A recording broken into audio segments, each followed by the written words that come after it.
Hi, this is Silodah, and today I'm going to teach you how to add bentonite clay to your natural hair.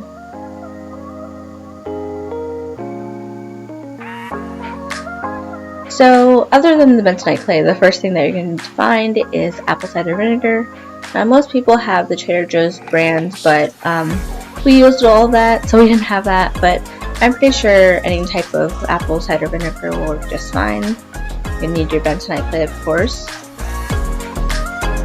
And also you are going to need a plastic bowl and a plastic spoon, or you could always use glass, just not metal, pretty much.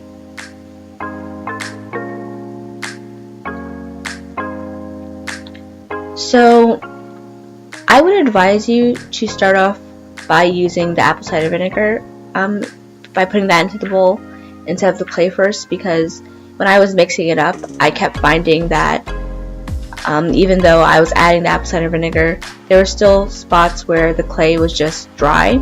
So I would start off with putting the apple cider vinegar, then some clay, then the apple cider vinegar, then some clay, just so it's easier to distribute it all throughout the bowl. But at the end, you're just going to want kind of like a battery consistency. But as long as it's something that's like easily applicable, whatever will work.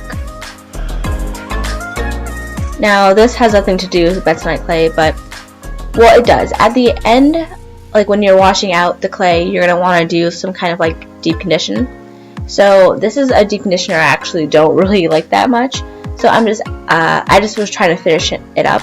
So I just added an egg to it because my hair does need some protein, because in the front of my hair I do have heat damage. So that's also one of the reasons why I'm using the bentonite clay, to kind of see how much you need to cut, because since it will kind of define my curls, I'll be able to see when it's like more curly near the top. So you're also going to need a plastic cap, a spray bottle, because you don't want the clay to dry onto your hair, and then just some hair bands. So I'm splitting my hair into 4 sections, and I think I only use the comb for that first section. You don't really need to use your comb unless your hair is really detangled.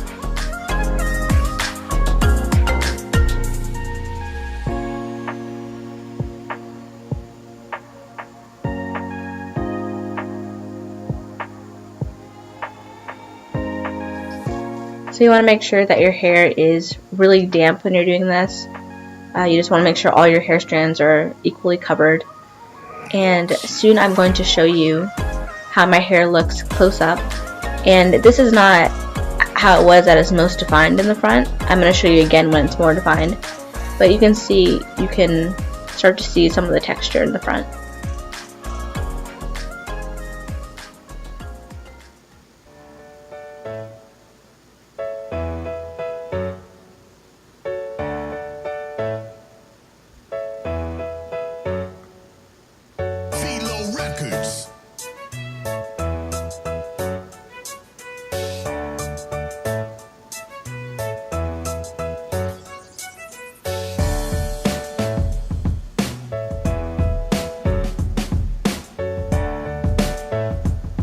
So now that you can see that my hair is more bouncy, more springy, and you can see that the clay is working.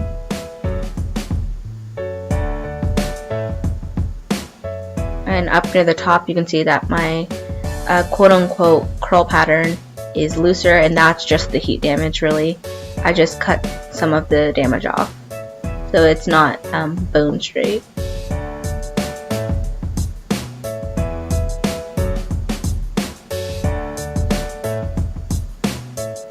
And so this is my hair before I add on the bentonite clay. So you can see it's just very puffy. There's no definition.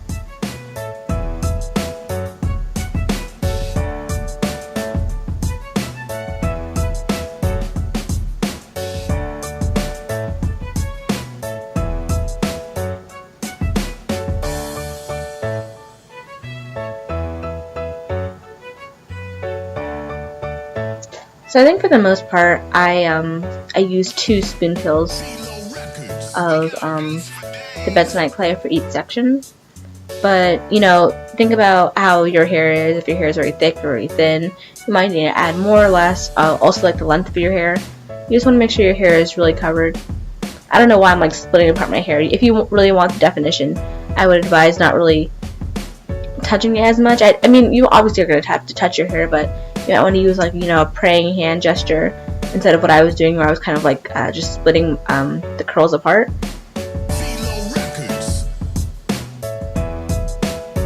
Yeah, ignore that little dance break. I was just listening to music while I was doing this. So yeah, I was just spraying that first section again because you really want to make sure that the clay doesn't dry into your hair.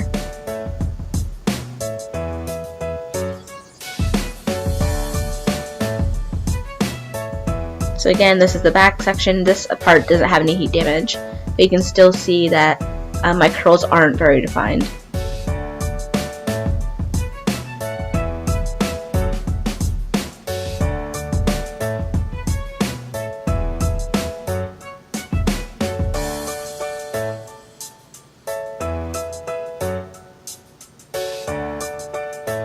Oh, also, in the beginning, I had a towel over my shoulders, but I decided just to put it onto the floor because it kept falling off my shoulders, and also because the floor is getting dirty, so I would advise just to put a towel down.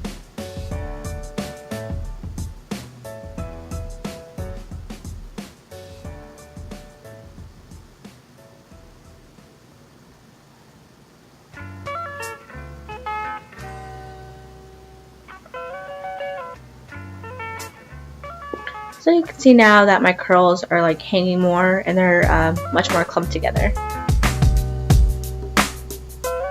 In general, my hair isn't really defined, so I was pretty happy with how my hair looked when the clay was on.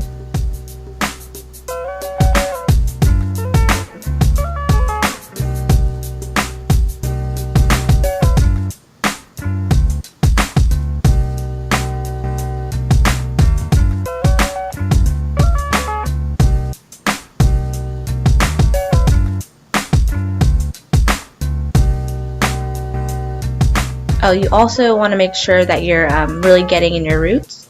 That's one of the things for me as well, is sometimes I can get the ends of my hair, ignore this too, sometimes I can get the ends of my hair to be defined, but it's really more of the roots that stay really puffy. So just don't forget to put some on your roots. A lot of people say the clay is really hard to get from your scalp, so you can try to avoid getting your scalp, but I think getting the roots is really important. But also, since the clay is very clarifying, putting it on your scalp isn't necessarily a bad thing.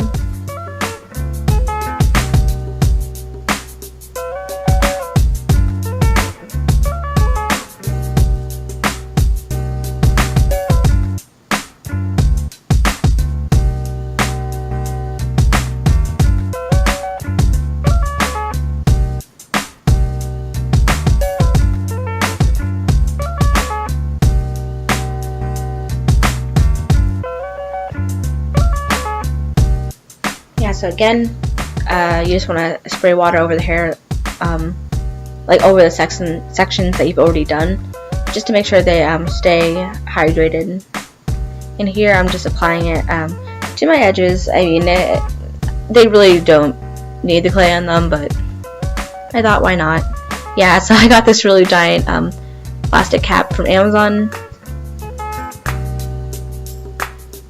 Now, I asked my mom to help me wash it out since I heard it's really hard to get out.